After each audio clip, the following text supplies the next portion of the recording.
Bienvenue à Hardy Chaima Podcast. Je me présente, je m'appelle Hardy Chaima, président de Chaima Capital, qui est une firme d'investissement qui vous permet d'investir aux États-Unis dans l'immobilier. Pour plus d'informations, allez sur chaimacapital.com ou envoyez-nous un email à contact@chaimacapital.com. J'espère que vous allez bien, nous ça va très bien ici. On se porte à merveille. J'espère que la semaine a été pour vous, ça a été pour le mieux. Aujourd'hui, je vais aborder un sujet qui n'a rien à voir avec le business, mais qui a un impact sur le business parce que, avant tout, derrière le business, il y a des êtres humains. Derrière les êtres humains, il y a des relations, des émotions et aussi un mindset. C'est pourquoi vous verrez dans notre émission, nous parlons de mindset, nous parlons de relations, nous parlons aussi de spiritualité parce que ce sont des éléments nécessaires qui vont déterminer le succès ou l'échec de votre business ou de votre activité. Et aujourd'hui, je vais m'appesantir sur les filles. Voilà, j'ai pensé à vous. J'ai remarqué qu'il y a beaucoup de filles qui nous suivent maintenant partout dans le monde, en Afrique, en Europe, en Amérique du Sud. Je ne sais pas si des gens de l'Amérique du Sud comprennent le français, mais j'ai vu dans les analytiques qu'il y a beaucoup de filles qui nous suivent. Donc, étant donné que moi aussi j'ai une fille à la maison et que j'ai des sœurs, j'ai des cousines, on va parler aujourd'hui des erreurs que les jeunes filles font dans une relation. Et ce titre-là va faire partie de notre série Amour et argent. Ce sera notre série, on va parler de plusieurs choses dans les relations. On va parler de l'argent, on va parler de trouver le bon partenaire, comment repérer un bon partenaire, comment repérer des erreurs, comment repérer on appelle en anglais des red flags. Des red flags, ce sont en fait des choses qui vous montrent que ce n'est pas un bon partenaire. Mais aujourd'hui, nous allons parler des erreurs que les jeunes filles font dans une relation. On va les délimiter avec 5 parties. La première partie que j'ai remarqué, que les erreurs que moi j'ai remarqué que les filles font, c'est plus tu as des petits amis, moins tu as des chances de trouver un mari. Ça c'est la première erreur. La deuxième, ne pas savoir clairement pourquoi tu veux être en relation. La troisième, donner tout trop tôt. La quatrième, ne pas savoir ce qu'un homme cherche. La quatrième, ok. La cinquième, c'est forcer les relations. Et on aura pour bonus, les hommes et les femmes sont différents et on va démontrer pourquoi. On va commencer par, plus tu as des petits amis, moins tu as des chances de trouver un mari. Je vais essayer d'être un peu clair quand je dis ça. Il y a une différence entre être courtisé et être en relation. Je ne te parle pas d'être courtisé parce que je sais qu'en tant que fille, il y a plusieurs hommes qui te courtisent. On va dire 2, 3, 4, 5. Et c'est maintenant à toi de faire le choix. Mais j'ai remarqué qu'il y a certaines filles qui sont maintenant dans les tendances d'avoir 1, 2, 3 relations en même temps. Ça, c'est un. Ou elles sont en relation avec 2, 3 personnes de manière successive dans une période limitée de temps. C'est ce dont je parle lorsque je dis que plus tu as des petites amies, moins tu as des chances de trouver un mari. Pourquoi ? On va parler de la loi de probabilité. J'aimerais que tu fasses sortir ta calculatrice, si tu peux. Tu vas mettre 1 au-dessus, divisé par. Imagine-toi, tu as 10 petits amis. Tu vas faire 1 divisé par 10.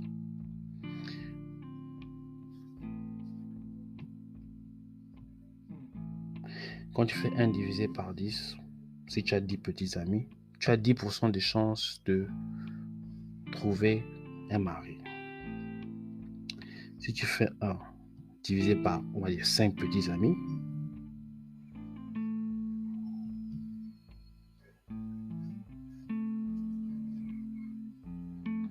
divisé par 4.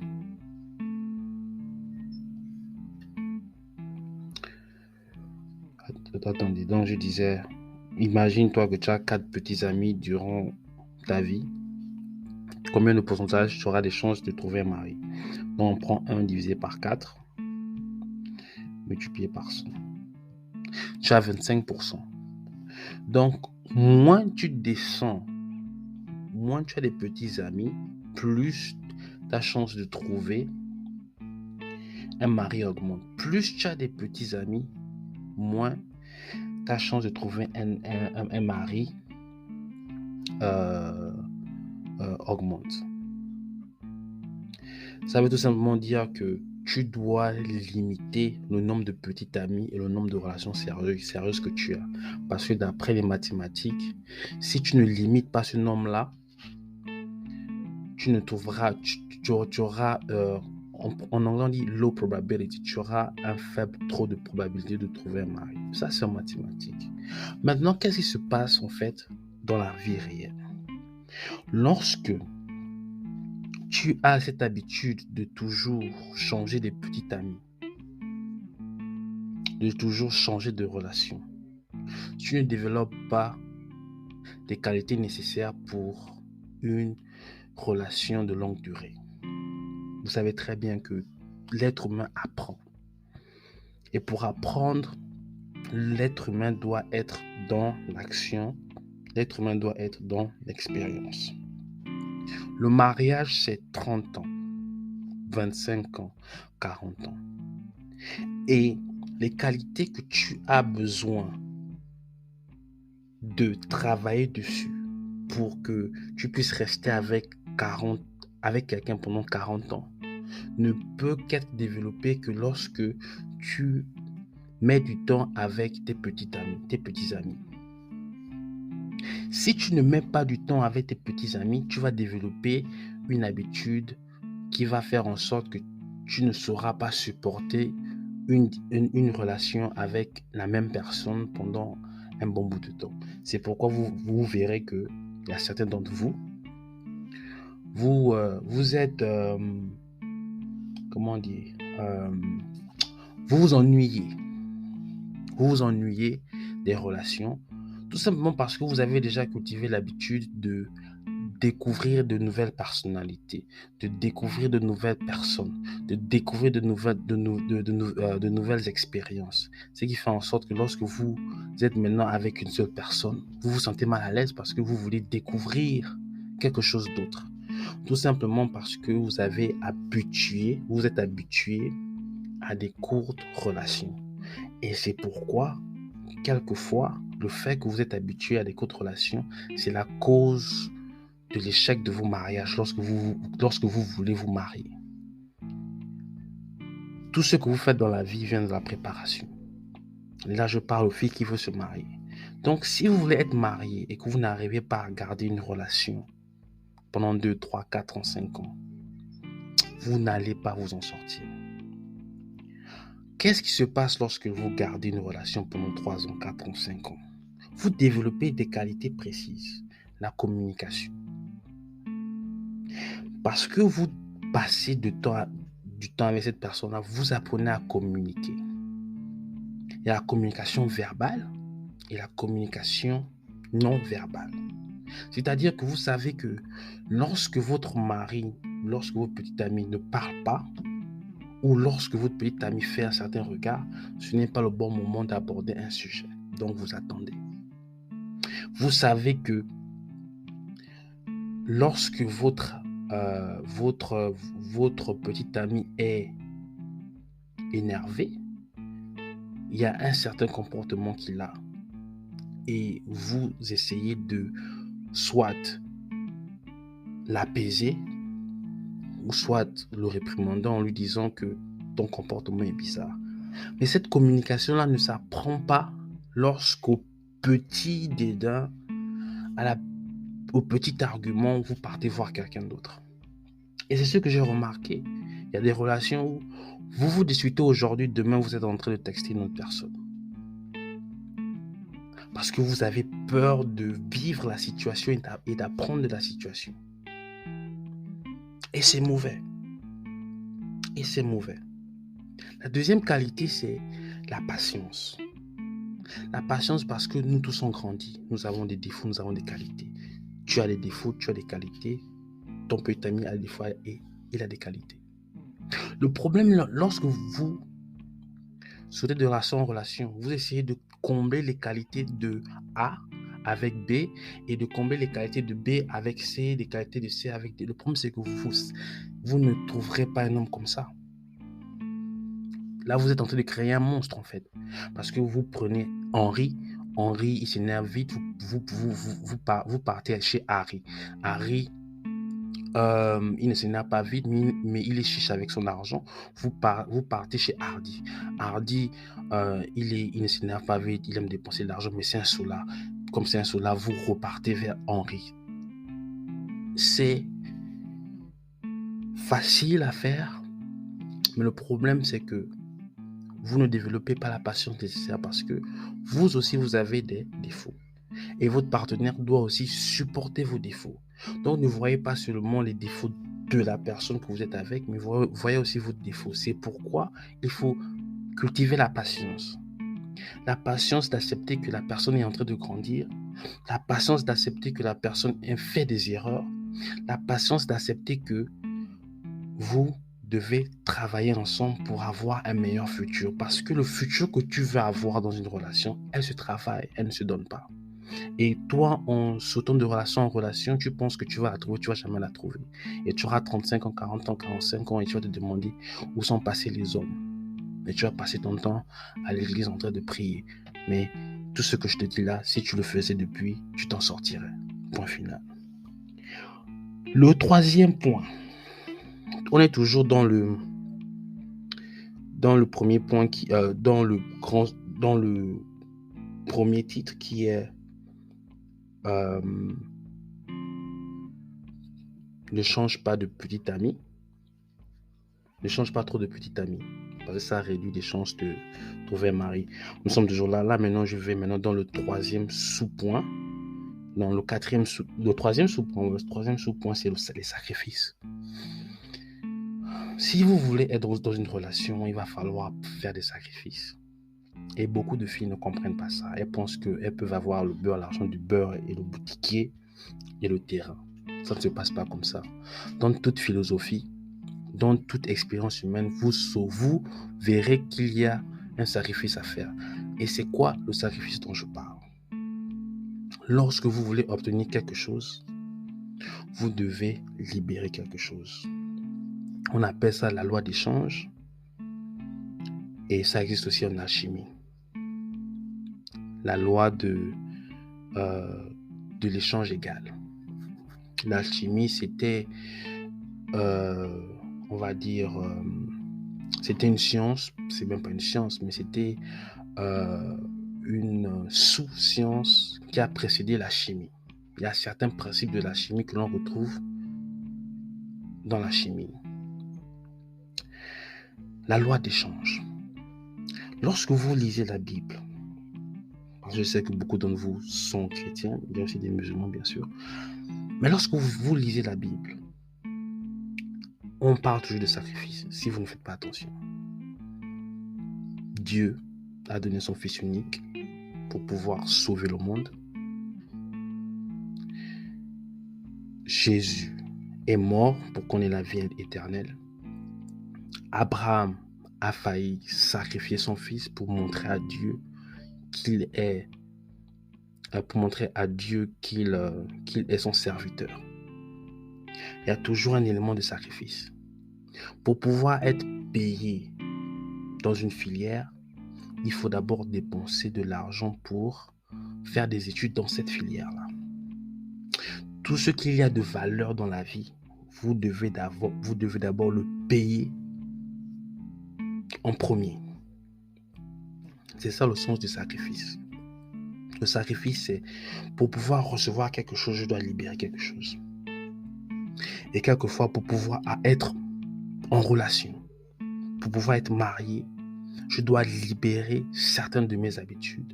Je dois libérer certains de mes défauts. Je prends un exemple. Il y a certaines filles que vous connaissez bien sûr, qui, lorsqu'elles étaient célibataires, elles avaient une vie. Elles sortaient tous les jours. Elles ne préparaient pas. Elles ne se lavaient même pas. C'est normal, tu es jeune, tu fais ce que tu veux. Mais lorsque elles se sont pris un petit ami, elles ont voulu toujours garder le même lifestyle.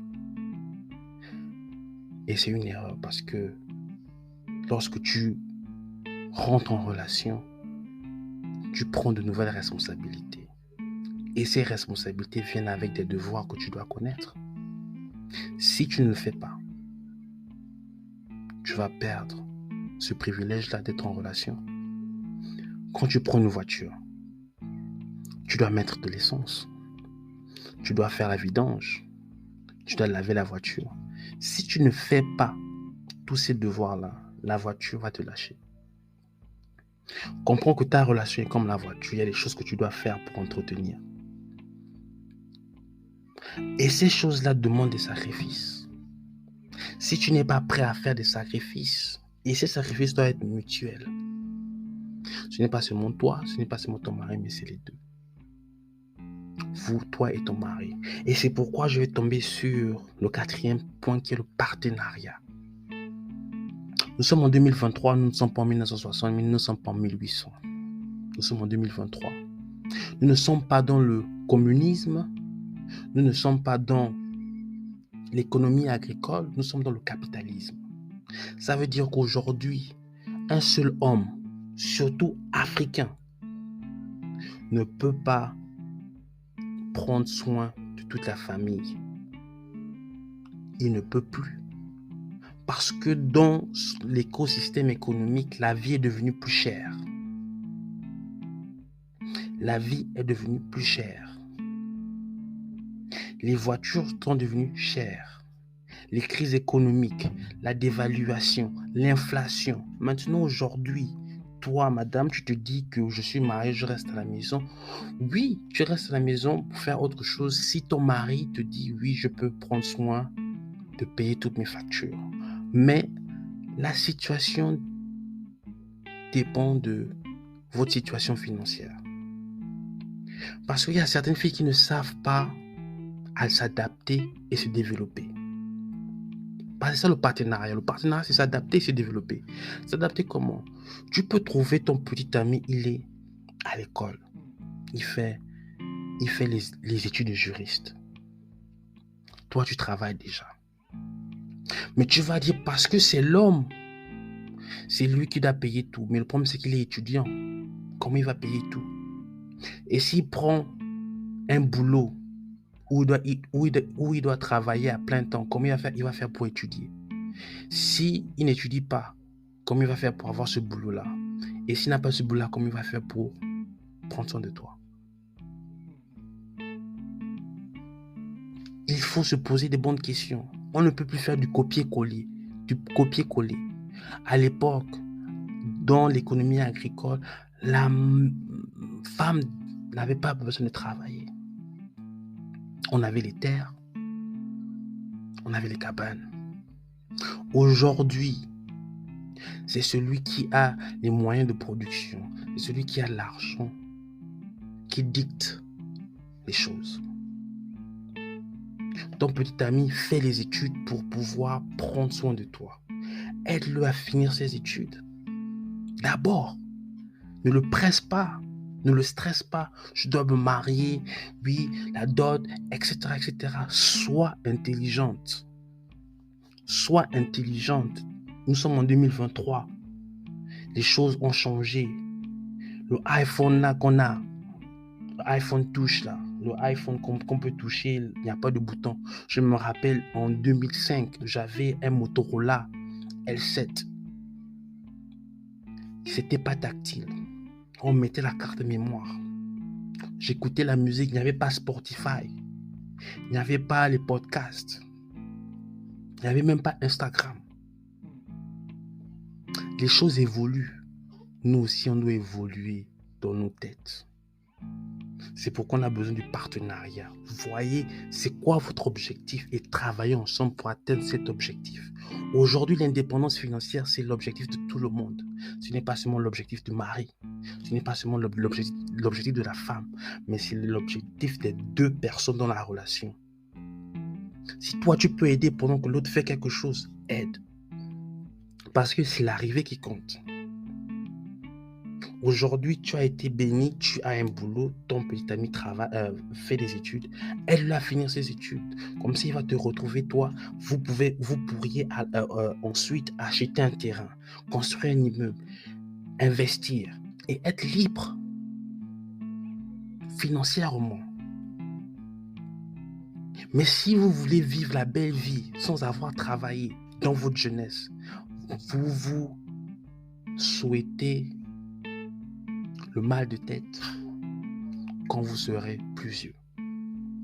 C'est pourquoi il faut travailler ensemble. Le partenariat. Le partenariat dans une relation est très importante. Il faut travailler ensemble.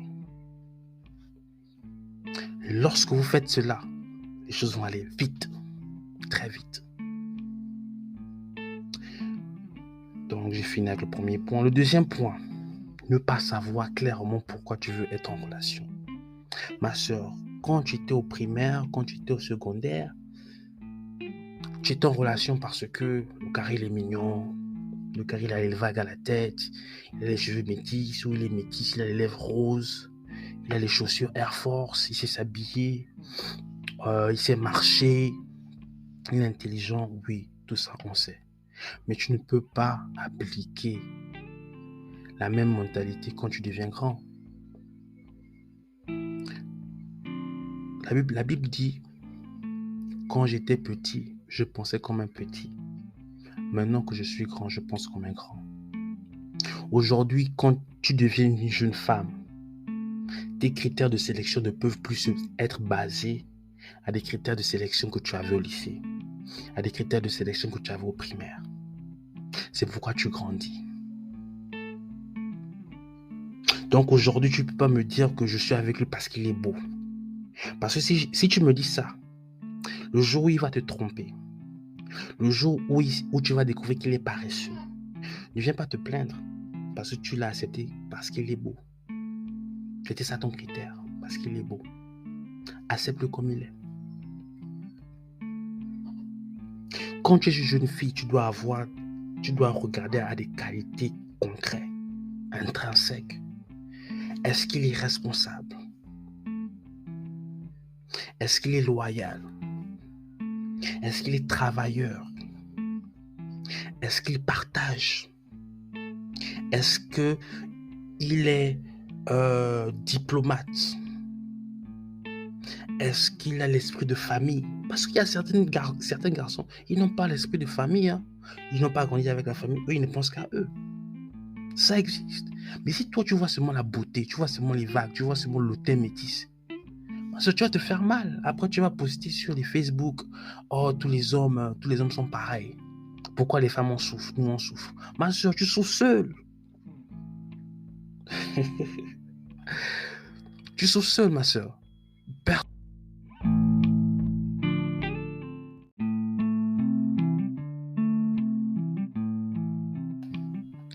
Ma soeur, tu souffres seule. Tu souffres seule lorsque tu me dis que j'ai choisi le gars parce qu'il est mignon ou bien parce que, voilà, il a les lèvres roses. Mais le jour que cet homme-là, qui a les lèvres roses, va te tromper, tu dois rester avec lui parce que ton critère, c'était les lèvres roses. C'était pas le fait qu'il soit fidèle. C'était pas le fait qu'il soit travailleur. Tu dois savoir pourquoi tu es dans une relation. Là, je ne parle pas aux filles de lycée, je ne parle pas aux filles de primaire. Embrouillez-vous, vous êtes jeunes. Mais je parle des jeunes femmes qui ont l'objectif de se marier. Faudrait être vigilante dans vos choix. Il faut choisir des qualités que vous savez que j'ai besoin à long terme de ces qualités-là pour être avec un homme. N'essayez pas de changer l'homme que vous avez. Non. choisissez l'homme qui montre déjà ces qualités-là. Et c'est l'erreur que les filles font. Vous partez prendre un bangando. Un bangando, c'est quoi? C'est un petit de la rue parce qu'il a un peu de swag, il sait te parler. Vous voulez le rendre responsable ou bien vous voulez le rendre avocat. Ça ne se passe pas comme ça. Vous voulez faire de la chimie ou quoi? Ou bien la sorcellerie. Ça ne se passe pas comme ça. Prenez une personne qui a déjà des qualités dont vous avez besoin dans la relation. L'autre point, c'est ne pas savoir clairement pourquoi. J'ai fini avec ne pas savoir clairement pourquoi tu veux être en relation. L'autre point, c'est donner tout trop tôt.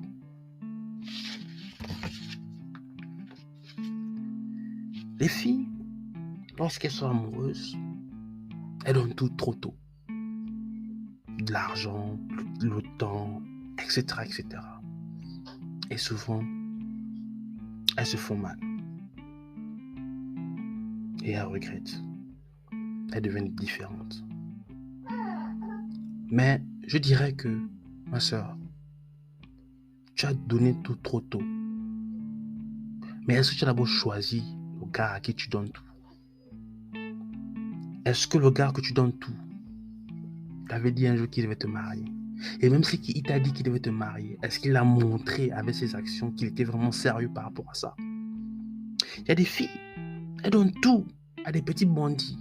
C'est au mariage qu'elles ne donnent rien. C'est le mari qui doit tout faire. Tu m'arrêtes ça.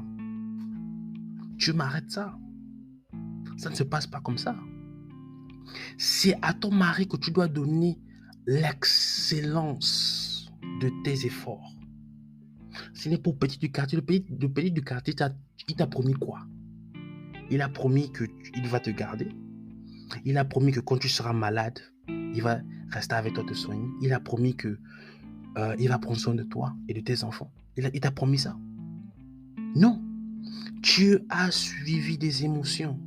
Oh, il me fait sentir bien, il me fait sentir en sécurité. C'est pourquoi je lui donne de l'argent. C'est pourquoi j'investis sur lui. C'est pourquoi je passe ma majeure partie du temps avec lui. Parce que je l'aime. Après, quand le gars te trompe, oh, c'est comme ça que les hommes sont. Il va faire l'enfant. Oh, on va encore faire comment? Il te laisse. Oh, les hommes sont bizarres. Hein? Non, ma soeur, ne sois pas comme ça. Si tu m'écoutes, c'est que tu es intelligente. Si tu écoutes de Hardy Chaima Podcast, c'est que tu es intelligente. Et quand je te parle, je veux que tu sois intelligente. Je veux que tu sois intelligente. Ne donne pas tout à n'importe qui. Sois comme un investisseur. Hardy Chaima de Chaima Podcast, nous sommes des investisseurs. Qu'est-ce que l'investisseur fait? Il fait les recherches sur le bon investissement. Il voit les risques et il voit les atouts. Toi, tu vois les risques. Les risques sont plus grands que les atouts, mais tu investis tout. Tu es un investisseur ou tu es un enfant? On investit avec des gens qui montrent un potentiel. On investit avec des structures qui montrent un potentiel. Et le potentiel là est donné. Lorsque tu vois les qualités qu'ils présentent, lorsque tu vois le comportement, lorsque tu vois l'éducation, c'est ça que tu dois voir d'abord. Et ne donne pas tout. Donne assez. Maintenant, lorsque la personne va te marier, tu dis oui, je suis marié, je dois donner tout. Mais la majorité des filles donnent tout quand elles sont jeunes. C'est au mariage qu'il n'y a plus rien. Il n'y a plus rien. Il n'y a rien. La fille, elle ne prépare pas. La fille, elle se fait plus belle. Alors que avec le petit ami de l'époque, elle voyait, oh, je dois être bien, je dois être sexy, je dois mettre mon maquillage. Mais quand tu arrives au mariage, zéro. Tu as dépensé ton énergie à des gens qui n'étaient pas sérieux. Maintenant, à des gens qui sont sérieux, tu ne fais rien. Mais ma soeur, tu es en train de travailler sur ton échec. Tu es en train de travailler sur l'échec de ton mariage. Faut faire attention. Le quatrième point. ne pas savoir ce qu'un homme cherche. Je vois beaucoup de filles, elles pensent que oui, je suis belle. C'est tout ce que l'homme cherche. L'homme seulement cherche la beauté. Moi, si l'homme cherche la beauté, je sais que vous connaissez les noms. Amber Rose, elle n'est pas mariée. Pamela Anderson, elle s'est mariée 3 fois. Je cite des noms des filles qui étaient considérées belles. Et votre beauté là, ça finit un jour. Hein. Un jour, vous allez avoir 50 ans, 60 ans, les rides. Le corps ne donne plus. Vous marchez au ralenti. Il n'y a pas que la beauté. Mais qu'est-ce qu'un homme veut? C'est la question que vous devez vous poser. Il y a ce que les hommes veulent en général. Il y a ce que ton homme veut. Si tu ne donnes pas ce que ton homme veut, pourquoi tu le gardes alors? Pourquoi tu es en relation? Ou bien tu es en relation avec toi-même? Ou c'est seulement toi qui dois recevoir ce que toi tu veux? Et c'est ça le problème avec certaines filles. Vous êtes en relation avec vous-même, malgré le fait que vous êtes avec quelqu'un, vous êtes en relation avec vous-même parce que vous voulez que la personne vous donne seulement ce que vous voulez. Mais vous ne savez pas qu'est-ce que mon gars veut de la relation. Qu'est-ce qu'il veut vraiment? C'est important. Qu'est-ce qu'il veut? Qu'est-ce qui le fait tic? Moi, je dis souvent à ma femme que non, moi j'aime comme ça, comme ça, comme ça. Elle fait. C'est ma femme. Vous, votre mari, il dit, ouais, j'aime ça. Non. Pourquoi? Moi, je n'aime pas. Moi, je crois que j'ai possédé ou quoi? Ne fais pas ça. Ne fais pas ça. Cherche à savoir qu'est-ce que ton homme veut. Essaie de remplir ça. Vice versa. Pareil avec les hommes. Si vous voulez avoir une relation qui avance, ne soyez pas égoïste. J'ai vu beaucoup de filles, elles sont égoïstes. Je suis belle, comme je suis belle, je n'ai besoin de rien faire. Mon gars, il m'aime comme ça. J'ai vu beaucoup de filles qui ont dit ça, elles se sont retrouvées seules. Parce qu'elles ne sont pas assises, elles ne se sont pas demandé, mais qu'est-ce que mon gars veut? Qu'est-ce qu'il aime? Un jour ou l'autre, si vous ne remplissez pas ça, il va partir. Il va peut-être vous mentir. Il y a certains qui vous disent clairement que moi, toi et moi, ça ne marche pas. D'autres sont sournois. Vous allez découvrir qu'il est parti depuis quand il s'asseyait dans la maison avec vous.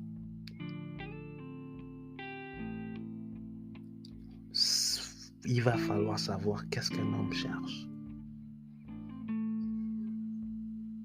Moi, je vais seulement vous donner 2 qualités, mais le reste, vous devez chercher. Un homme cherche la paix. Un homme cherche le support. Qu'est-ce que j'entends par le support? La compréhension, les encouragements, les appréciations. Ah, je ne sais pas comment vous appelez votre gars. Ah, je te remercie pour ce que tu as fait. Ah, aujourd'hui, tu es bien. Oh, aujourd'hui, tu es vraiment... Voilà. Ah, mais à l'école, là, tu étais intelligent. Ça m'a... Oh, vraiment, j'apprécie l'appréciation. Quand tu apprécies ton homme, il sait que quand j'aurai quelque chose, je vais d'abord prendre soin de ma go, de ma femme. Apprécie ton homme. Apprécie ton homme. Encourage ton homme.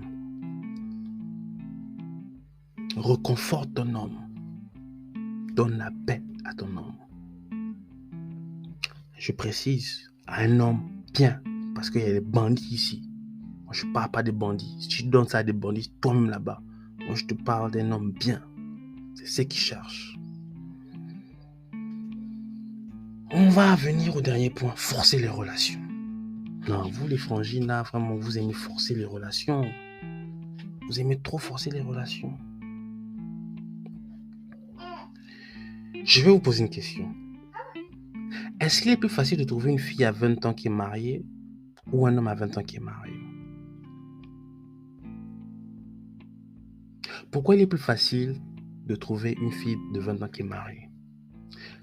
La réponse est parce que la fille se marie par amour. L'homme se marie par sa position sociale. À 20 ans, la majorité des hommes ne se marient pas parce qu'ils n'ont pas de position sociale. Ils n'ont pas d'argent. Ils n'ont aucune position sociale dans la société. Un homme sérieux se marie lorsque il a fini l'école, il a fini les études, il a un boulot, les choses marchent bien, maintenant il veut se poser. Vous les filles, vous vous mariez parce que vous ressentez quelque chose, ce qui est normal. Donc, là, les hommes et les filles se marient, mais pas toujours pour les mêmes raisons. Mais je dis ça, je ne dis pas que parce que l'homme s'est marié, l'homme est épousé, qu'il va maintenant aller prendre n'importe qui. Non. C'est lorsqu'il est posé financièrement qu'il va maintenant se dire, ok, la fille est jolie, voilà les qualités que je cherche, est-ce qu'elle a ça? Mais je parle, le moment de décision, qu'est-ce qui pousse un à se marier? Qu'est-ce qui pousse les femmes à se marier? Qu'est-ce qui pousse les hommes à se marier? Les femmes se marient par amour. C'est pourquoi vous allez trouver des jeunes filles 20 ans, 21 ans, 19 ans, elles se marient facilement. Mais c'est rare de voir un jeune de 10, c'est rare de voir un jeune homme de 19 ans, 20 ans, 21 ans se marier. S'il n'a pas de situation financière, il ne se marie pas. Il ne se marie pas. Et les hommes qui se marient, ce sont des hommes, tu vois en fait que sa vie, il montre le leadership en fait. Il sait ce qu'il veut, il travaille sur ce qu'il veut. Ça, ce sont les hommes qui veulent se marier. Il te montre déjà ça même à l'école que bon, il te parle de sa vie, il te parle de sa vision. Oui, j'ai envie de faire ça, ça, ça. Et tu le vois tous les jours, il travaille. Il travaille sur sa vision. Ça, c'est un indicatif que le gars là, quand il va atteindre son objectif, il va vouloir se marier. Parce qu'il y a des comédiens qui sont des hommes qui vont te dire je veux me marier, il ne fait rien de sa vie. Il ne va pas te marier, il va trouver l'argent. Il va te marier comment? Tu vas vivre où?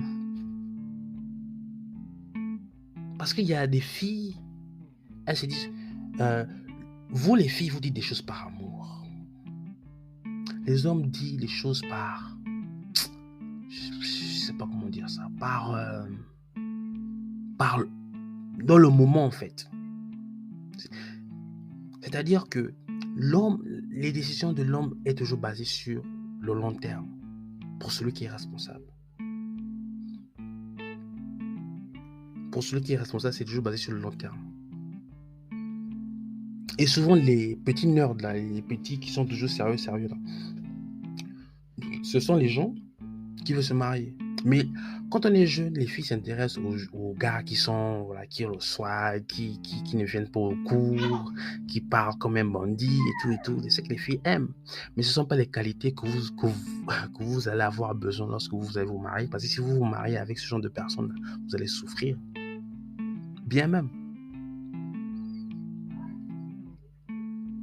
Donc, vous forcez des relations avec des gens qui ne sont pas sérieux. Vous forcez des relations avec des gens qui ne sont pas sérieux. Le mariage ne va pas venir de quelqu'un qui ne prend pas sa vie au sérieux. Je suis désolé. Le mariage ne viendra pas de quelqu'un qui ne prend pas sa vie au sérieux. Il va vous dire que vous vous mariez, vous aurez 35 ans, 5 enfants, rien. Le gars doit être sérieux. Parce que le mariage pour quelqu'un de sérieux, c'est une responsabilité. Il va faire des efforts pour répondre à ces responsabilités-là. Mais si un homme, déjà, avec les petites responsabilités qu'il a autour de lui-même, il n'arrive pas à gérer ça, aller à l'école, planifier son avenir, il n'arrive pas à gérer ça. C'est pas la responsabilité du mariage qu'il va gérer. Et vous, les filles, vous voulez forcer. Oh, tu dois me marier. Oh, il est temps. Ma soeur, il n'a pas le mindset pour te marier. Et si te marie, tu vas le divorcer. Je dis les vérités, ma soeur. Tu m'écoutes là, je te dis les complètes vérités.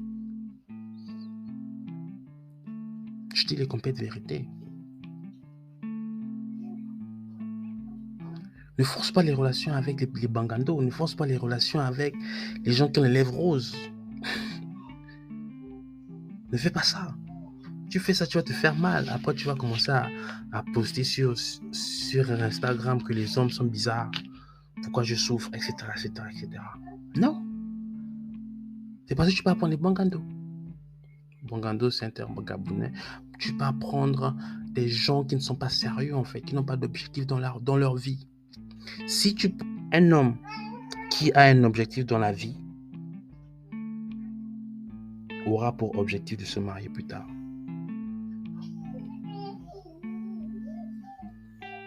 Un homme qui n'a pas d'objectif dans la vie, pour lui, le mariage, c'est juste un choix qu'il fait comme ça, sans répercussion.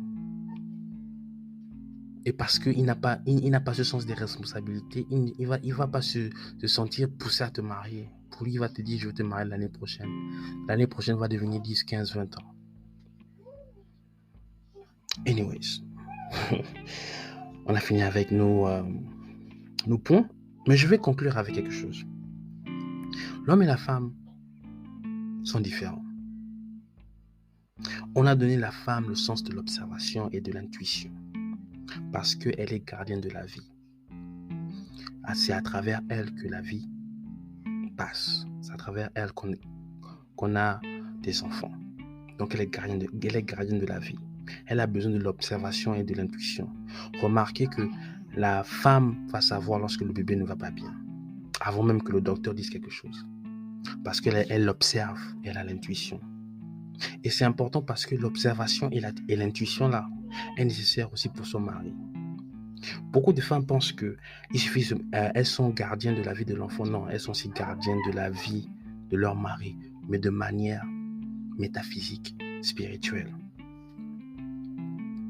Et souvent, le sens de l'observation que les femmes ont est utilisé pour critiquer les autres femmes.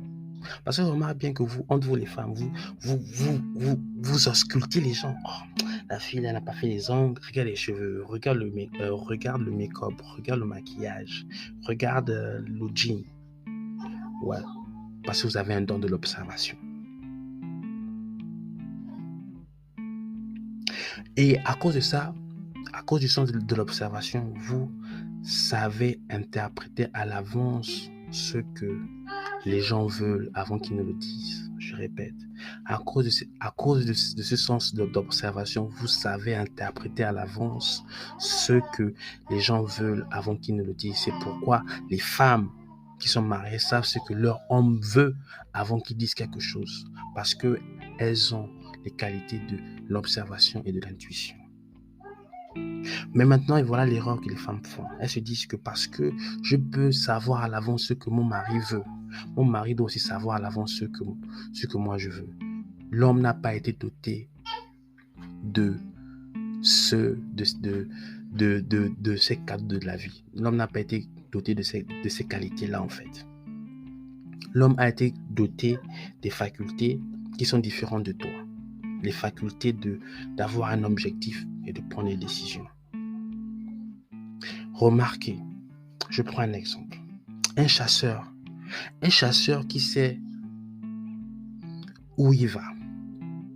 Un chasseur qui a le sens de l'orientation. On va dire, il a le GPS dans la tête, il a la carte dans la tête, il sait que le nord c'est là-bas. Et il est associé avec un chasseur qui connaît où se trouvent les pièges à éviter lors du trajet. Les deux vont s'en sortir. Pourquoi? Parce que le chasseur qui connaît la direction ne va pas faire attention aux différents pièges, il va mourir. Le chasseur qui connaît les différents pièges, il va éviter les pièges, mais il ne va jamais sortir de la forêt. La femme, c'est le chasseur qui repère les pièges de la vie. L'homme, c'est le chasseur qui connaît la direction. Donc, on a besoin de l'homme et de la femme, malgré le fait qu'ils ont des qualités, des facultés différentes. Donc, prochainement, lorsque ton gars ne saura pas définir ce qui se passe, oubliez la date de ton anniversaire. Je ne dis pas qu'il doit aussi oublier, non, je prends l'exemple. Oublier des choses. Ce n'est pas de sa faute. Il est là pour indiquer la direction. Toi, tu es là pour faire attention aux détails. Faire attention à l'environnement, aux pièges de la vie. C'est pourquoi les femmes sont des bonnes conseillères par rapport à leur mari. Ma mère avait conseillé mon père de commencer un business lorsque le patron de mon père l'avait chassé.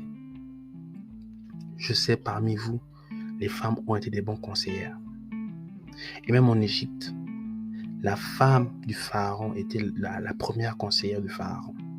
C'est pourquoi vous allez toujours remarquer que lorsqu'on dessine le pharaon, il y a toujours la reine qui est derrière lui. toujours derrière lui. Et la reine attrape l'épaule et le bras, comme soutien. Le mariage, ce n'est pas fait pour tout le monde. Ce message n'est pas fait pour tout le monde. Ce que je veux te faire comprendre, c'est que si tu décides à te marier, tu dois le faire avec la science. Tu dois savoir dans quoi tu t'engages et tu dois te préparer.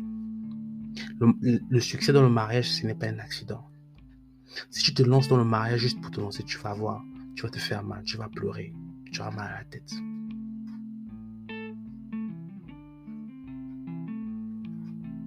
Tu veux te marier, prépare-toi en avance. Et le mariage, c'est comme ces deux chasseurs. Vous allez aller loin, plus vite, plus rapidement. Allez, j'ai fini. J'espère que vous avez apprécié. Pour le prochain épisode, on va parler d'un peu plus de politique et d'économie, bien sûr. Mais ce message-là, c'était à mes femmes africaines, à mes jeunes filles africaines qui veulent se marier et qui veulent prendre des bons choix. J'espère que cet épisode va vous aider ou vous a aidé.